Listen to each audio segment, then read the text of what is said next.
이 시간에는 사도 바울이 데살로니가 성도들에게 보낸 그 편지 안에서 우리가 발견하게 되는 그러한 감사에 대한 가르침을 함께 살펴보기를 원합니다.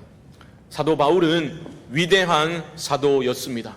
그리고 그는 위대한 감사의 사람이었습니다. 한 사람의 신앙이 참되다면 그 사람의 삶에는 반드시 감사가 발견되어질 것입니다. 신앙이 좋다고 말하고 믿음 생활 잘하고 있다라고 말하는데 그 사람의 삶에 감사가 발견되지 않는다? 그것은 그 신앙에 문제가 있는 겁니다. 왜 그렇습니까? 좋은 신앙인이 뭡니까? 좋은 믿음의 사람은 어떤 사람입니까? 한마디로 하나님의 임재를 경험하며 살아가는 사람들 아니겠습니까? 하나님과 동행하고 친밀한 사랑과 신뢰의 관계 안에서 걸어가는 사람이 참 믿음의 사람일 것입니다. 그 하나님의 임재가 있는 사람이 참된 믿음의 사람인데 하나님의 임재를 가장 빨리 경험할 수 있는 통로가 무엇입니까? 바로 감사입니다. 우리는 감사할 때 나와 함께 하시는 하나님을 경험하게 되는 거죠. 진정한 감사는 내가 마음 먹는다고 되어지는 것이 아닙니다.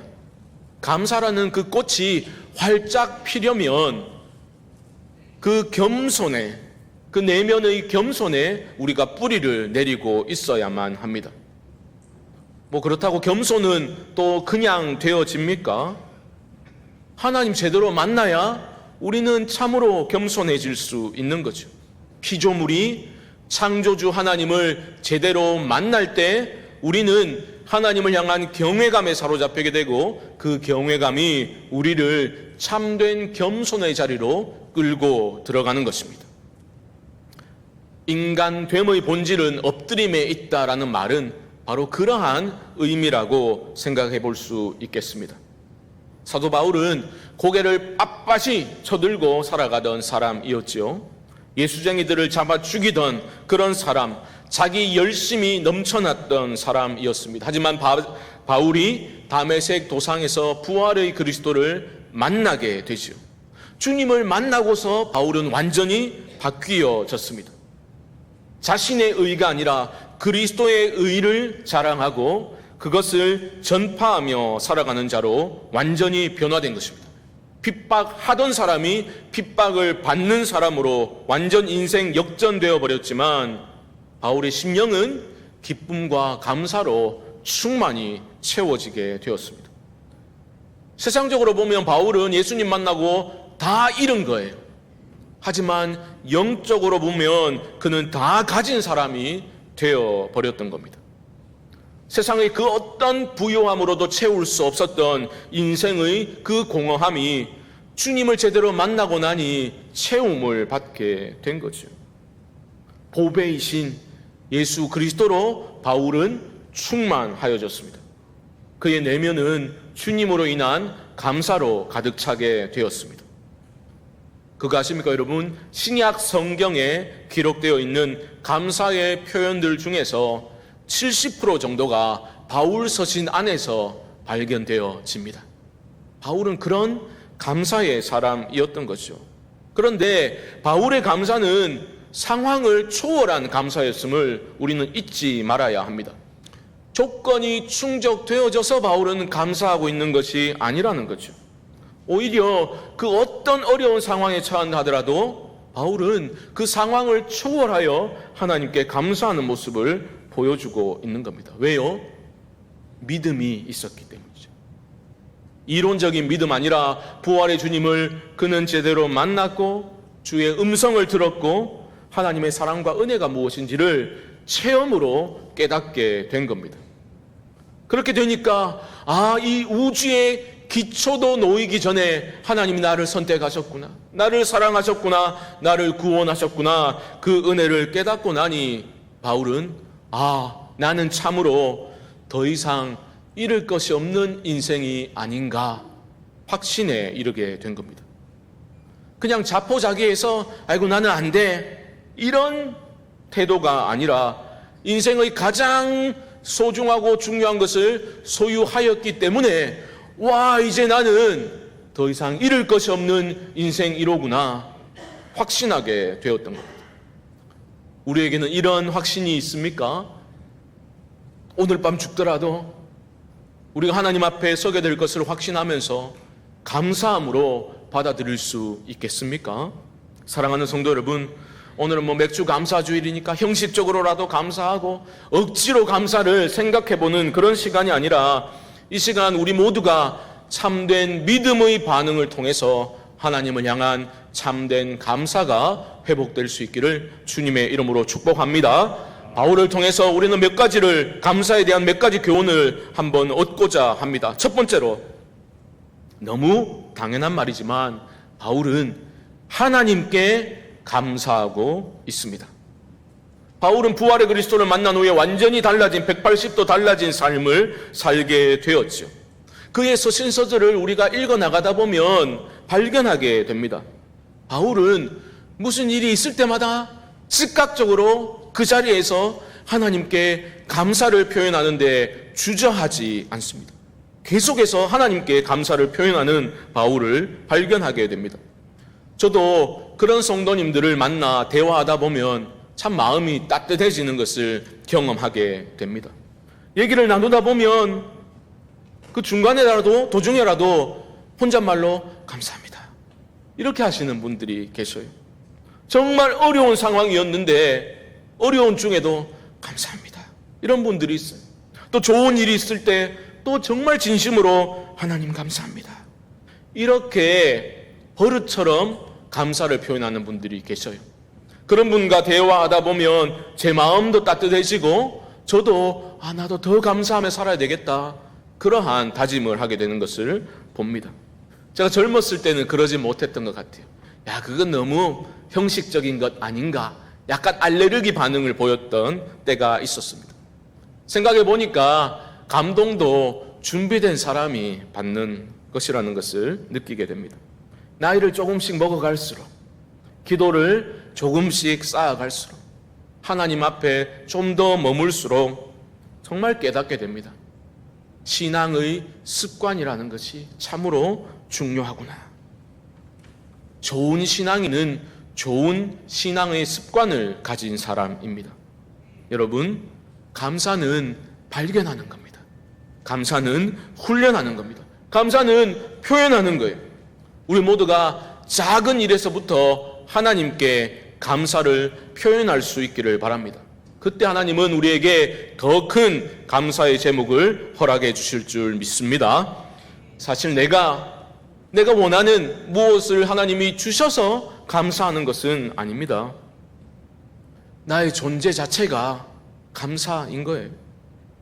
나의 존재 자체가 하나님의 은혜이기 때문에 감사하게 되는 겁니다. 어느 것 하나 내가 받지 않은 것이 없구나라는 것을 깨닫게 될 때 우리는 감사하게 되죠. 상황을 초월하여 감사하게 됩니다. 여러분, 참된 믿음이 나에게 있다면 시간이 좀 걸리더라도 그 사람은 반드시 감사의 자리로 돌아가게 됩니다. 사도 바울은 소위 영혼 없이 감사를 했던 게 아닙니다. 요즘 표현을 따르자면 사도 바울은 감사에 진심인 사람이었어요. 와, 저 사람 먹는데 진심이다, 요즘 그런 표현 쓰잖아요. 사도 바울은 감사에 진심인 사람이었습니다. 데살로니가 전서에서도 우리는 그러한 진심, 그의 진심을 발견할 수 있습니다. 서신을 시작하면서 사도 바울은 1장 2절에서 이렇게 감사를 표현하지요. 우리가 너희 모두로 말미암아 항상 하나님께 감사하며 기도할 때에 너희를 기억함은, 하나님께 항상 감사한다 표현하고 있습니다. 오늘 본문인 3장 9절에서도 바울은 그 감사를 하나님께 드리고 있습니다. 보십시오. 우리가 우리 하나님 앞에서 너희로 말미암아 모든 기쁨으로 기뻐하니 너희를 위하여 능히 어떠한 감사로 하나님께 보답할까? 보답할 수 없다는 거예요. 어떻게 표현해도 그 감사를 충분히 표현할 수 없다라고 말하는 겁니다. 여기서 바울이 감사로 좀 울컥하는 것을 여러분 느낄 수 있으십니까? 저는 그렇게 생각해요. 우리에게 진정한 감사가 있다면 그 감사는 때로는 울컥하는 감사로 표현되어 질 수밖에 없지 않겠는가, 그런 생각을 하게 됩니다. 기도 중에, 말씀을 듣는 중에, 말씀을 묵상하는 중에, 찬양하는 중에 울컥하는 거죠. 와, 나 같은 놈이 뭐라고 하나님이 이런 은혜를 주시는가. 울컥해서 감사가, 뜨거운 감사가 일어나서 목이 메어올 때가 있지 않습니까? 다른 이들에게는 하나님 정말 신경 써서 잘해주시고 그런 것 같더니 유독 왜 나에게는 하나님 이렇게 박하십니까? 품고 있던 불만과 원망이 그야말로 터무니없음을 깨닫게 되었을 때 우리는 한편으로는 부끄럽지만 다른 한편으로는 담대함과 솟아오르는 기쁨과 감사를 체험하지 않습니까? 건강한 성도는 울컥하는 감사가 있는 성도입니다. 성도는 아하 하는 그러한 깨달음의 순간과 울컥하는, 썩낼 때 하는 거 말고 하나님을 향해서 울컥하는 그러한 감사가 있어야 건강한 겁니다. 아이고 뭐 울컥하는 거는 초신자 때나 하는 거지, 내같이 깊은 믿음의 사람은 울컥 같은 거 안 한다. 어리석은 생각입니다. 저는 우리 모두가 작은 일에서부터, 아니 범사에 하나님께 진심 어린 감사를 표현함으로써 더 큰 감사를 누리고 그 감사를 통해서 지금도 어떤 상황에서도 나와 함께 하시는 그 하나님의 임재를 경험할 수 있게 되기를 주님의 이름으로 축복합니다.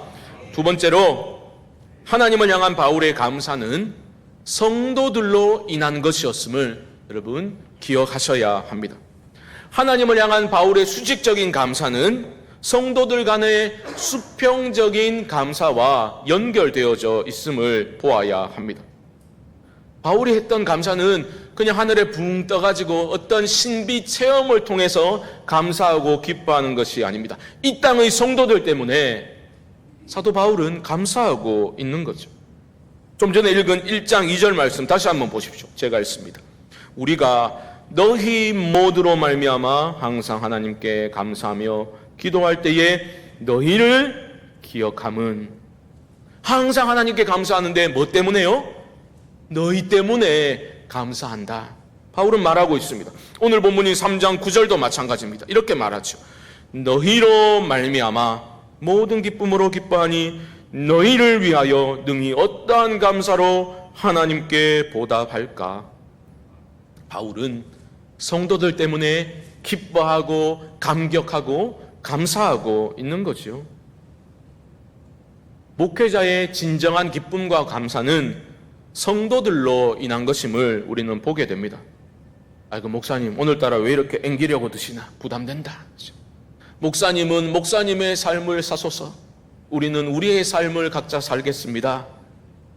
갈수록 개인주의적인 성향이 교회 안에도 참 짙어져 있음을 보게 됩니다. 저만 해도 제 부모님 때와는 좀 확연히 달라진 어떤 그런 분위기를 감지하게 됩니다. 성도들 간의 관계도 마찬가지예요. 예전 같지가 않습니다.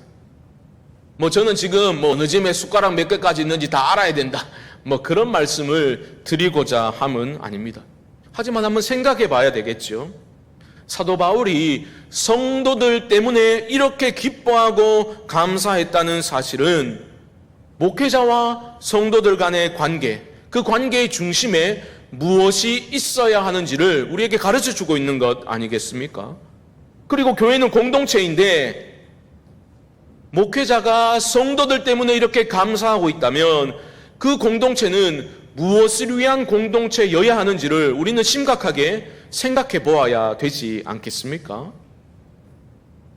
복음의 핵심을 놓치고서도 우리는 얼마든지 친밀하게 잘 지낼 수 있습니다. 하지만 그러한 인간적인 친밀함은 교회의 참된 코이노니아와는 거리가 먼 거지요. 바울이 성도들로 인해서 하나님께 감사했다.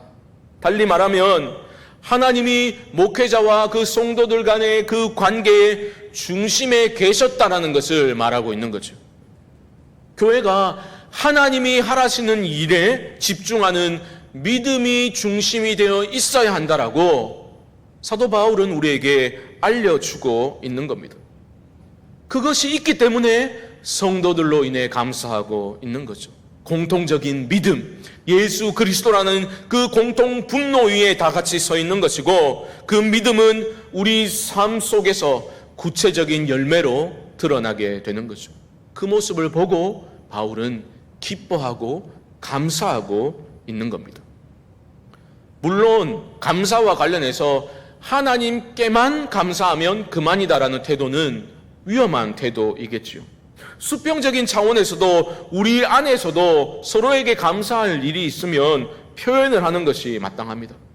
제가 청년부 때 아주 오래전 일인데요, 그런 일이 있었습니다. 그분이 기도를 많이 한다고 주장하는 분인데 어떤 큰 일을 앞두고 재정적인 어려움이 있었어요. 그래서 성도들이 그것을 알고 안타까운 마음에 십시일반 마음이 통하는 분들이 좀 돈을 모아서 그분에게 조용히 전달을 해드린 일이 있었습니다. 문제는 뭐냐 하면 그분이 도움을 받고서 이렇게 말을 한 거죠. 제가 직접 들은 겁니다. 나는 누가 도와줬는지 모른다. 나는 하나님께 기도했을 뿐인데 하나님이 채워주셨다. 난 누가 도와줬는지 모른다. 계속 그 말씀을 하시는 거예요. 그때 제 마음에 들었던 생각은 역시 기도 많이 하는 분이 다르네. 그런 마음이 아니라 왜 이렇게 어리석고 교만할까? 그런 마음이 먼저 들었던 겁니다. 여러분, 물론 베푸는 사람 입장에서는 베풀고 잊어버리세요. 저 인간이 언제 제대로 감사할란가? 지켜보지 마시고 베풀었으면 주님 사랑하는 마음으로, 주님 주신 마음으로 베풀었으면 잊어버리세요. 하지만 받은 사람 입장에서는 작은 것이라도 감사를 표현해야 마땅한 거예요. 우리 안에서 그렇게 작은 것도 나누고 베풀고 도와주면서 감사를 표현하기 시작할 때 감사는 표현하고 나눌수록 더 커져가는 것이니, 그러한 작은 실천을 통해서 우리 성광교회 안에도 더 큰 감사가 채워지게 될 줄 저는 믿습니다. 사도 바울은 성도들 때문에 기뻐하고 감사하고 있는 거예요. 그럼 우리가 정확히 무엇인지를 보아야 되겠죠. 도대체 성도들의 무엇이 사도 바울로 하여금 이렇게 감사하도록 만들었는가? 한마디로 말하면 바울은 성도들의 믿음이 자라고 있는 것을 보고서 기뻐하고 감사했습니다. 성도들이 믿음으로 살아가는 모습 때문에 바울은 기뻐하고 감사하며 하나님께 눈물로 그 감사를 표현하고 있는 거죠. 3장 7절과 8절 다시 한번 보십시오. 제가 읽습니다. 이러므로 형제들아, 우리가 모든 궁핍과 환난 가운데서 너희 믿음으로 말미암아 너희에게 위로를 받았노라. 그러므로 너희가 주 안에 굳게 선즉 우리가 이제는 살리라. 바울은 말합니다. 우리가 모든 궁핍과 환난 가운데 있다. 이것은 무슨 상징적인 표현이 아니라 실제로 바울은 예수님 때문에 궁핍하고 환난 가운데 계속해서 살아갈 수밖에 없었습니다. 대적자들로 인해서 고통을 받았고 육체적으로, 정신적으로 고통을 당하는 환난의 연속이었습니다. 그런데 바울이 뭐라고 말합니까? 그거 다 괜찮다는 거예요. 나는 아무래도 괜찮다는 거예요. 나는 한 가지만 있으면 충분하다라고 말하고 있는 겁니다. 그게 뭡니까? 너희 믿음으로 말미암아 너희에게 위로를 받았노라. 이게 목회자의 심정이에요. 저도 한없이 부족하지만 목회자이기 때문에 바울이 이런 심정이었구나, 조금은 이해가 됩니다. 아무리 내 삶이 궁핍하고 힘들어도 성도들이 예수님을 붙잡는 믿음을 가지고 믿음으로 살아보려고 애쓰는 모습을 보게 되면 아무래도 괜찮다라는 그런 고백이 나오게 되는 거죠. 바울은 이렇게 말하잖아요. 8절 보십시오. 우리가 이제는 살리라, 살겠다, 이렇게 받아들이면 되는 거예요. 너희가 믿음으로 살려고 몸부림치는 거 보니 내가 살겠다. 성도들이 주 안에 굳게 서려고 노력하는 것을 보고서 바울은 감사하고 있는 겁니다. 비단 목회자만의 감사가 아니겠죠. 우리는 교회 공동체 안에서 무엇으로 인하여 위로를 받습니까? 오늘 점심 메뉴 보고 위로받으실 겁니까? 교회의 여러 가지 연약한 점들에도 불구하고 우리는 지체들이 그리스도를 닮아가려는 그 모습, 그 애쓰는 모습을 보고 위로를 받지 않습니까? 어려운 중에도 주님을 더 붙들려고 노력하고 힘든 상황 속에서도 더 기도하려고 예배의 자리와 기도의 자리에 나오려고 애쓰는 모습을 보면서 우리는 위로받지 않습니까? 그런 모습을 보면서 내 안에도 믿음의 불꽃이 다시 살아나는 것을 경험할 때가 있지 않습니까? 여러분, 교회는 어설픈 인간적인 친밀함으로 인해서 위로받는 곳은 아닙니다. 그러려면 밖에 가서 하세요, 여러분. 밖에 좋은 동호회들이 요즘 얼마나 많습니까? 그런 동호회에서 위로받으시면 되는 거예요. 교회는 그런 것으로 위로받는 것이 아니라 우리가 그리스도 안에 거하고 우리 모두가 그리스도를 닮아가는 모습을 보면서 서로 위로받고 감사하는 곳이 바로 교회라는 곳임을 잊지 마시기 바랍니다. 우리의 믿음이 좋아서가 아니에요. 우리의 믿음이 완벽해서가 아닙니다. 3장 10절을 보십시오. 주야로 심히 간구함은 너희 얼굴을 보고 너희 믿음이 부족한 것을 보충하게 하려 함이라. 무슨 말입니까? 그들의 믿음은 보충할 필요가 있었다고요. 완벽하지 않았다고요. 완벽하게 성숙된 믿음의 모습을 보여준 것은 아니라는 거죠. 그럼에도 불구하고 그들은 믿음에 굳게 서려는 모습이 있었다는 겁니다. 그것 때문에 바울은 감사하고 있는 거예요. 감사에 끝난 것이 아닙니다. 이건 놀라운 거예요. 성도들이 믿음 안에 거하려고 애쓰는 모습을 보고 사도 바울의 기도가 회복되는 것을 발견하게 됩니다. 10절은 이렇게 말하잖아요. 주야로 심히 간구함을.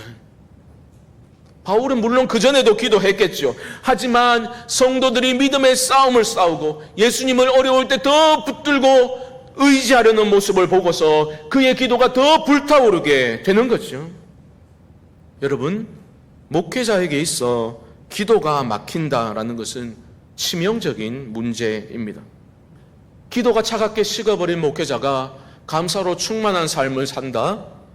매우 위험한 영적 상태에 있는 겁니다. 목회자뿐만 아니라 성도들도 마찬가지입니다. 성도가 누구입니까? 하나님이 주시는 힘으로 살아가는 사람들이 성도들 아닙니까? 하나님이 주시는 그 삶의 의미를 양식으로 삼아 믿음으로 살아가는 사람들이 성도라는 존재입니다. 그렇게 주님과 동행하며 힘있게 하나님 주신 의미를 먹으며 살아가는 사람들이 성도라면 성도들은 기도의 사람이어야 하는 거죠. 지금 바울은 성도들이 믿음으로 살고자 하는 그 신앙적 모습으로 인해서 위로받고 그의 기도가 더욱 힘있게 회복된 것을 우리는 보게 됩니다. 덩달아 감사가 더 커져갈 수밖에 없는 겁니다. 저는 이것이 어떤 영적인 선순환이 아니겠나 그렇게 생각하게 됩니다. 말씀을 정리하면서 포스트 코로나 시대를 우리가 앞두고서 저는 우리 성광교회 안에도 이런 영적인 선순환이 일어나기를 기도하고 또한 소망합니다. 모두가 영적인 무기력증에 빠져 있으면 새롭게 힘을 내려던 사람도 주저앉게 됩니다. 힘을 내보려다가도 주변에서 그렇게 영적인 무력증과 나태함에 빠져서 주저앉아 있으면 그 사람도 주저앉는 거예요. 냉소적으로 변하는 거예요. 하지만 어려운 상황에서 믿음으로 주님을 붙들고 믿음으로 일어서서 전진하는 지체들이 하나 둘씩 일어서게 될 때에 그 공동체는 회복을 경험하게 되고 그 공동체 안에 참된 감사가 회복되어질 줄 믿습니다. 회복은 그렇게 시작하는 거예요. 희망은 언제나 우리 안에서 시작되는 것입니다. 그러므로 사랑하는 성도 여러분, 주님의 이름으로 권면을 드립니다. 믿음으로 준비된 모습으로 은혜를 사모하는 갈급한 심령으로 예배의 자리, 기도의 자리에 나아오실 수 있기를 바랍니다. 믿음으로 찬양하시고 믿음으로 기도하시고 믿음으로 복음을 선포하시고 여러분들의 삶으로 복음을 선포하실 수 있기를 바랍니다. 그런 믿음의 모습이 서로에게 참된 위로가 되고 격려가 되는 것입니다.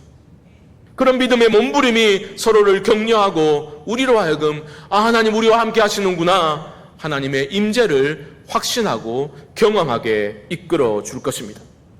성도는 처음부터 믿음으로 사는 사람들이고 결국 믿음으로 승부를 보는 사람들이 성도들인 것이죠. 생각해 보십시오.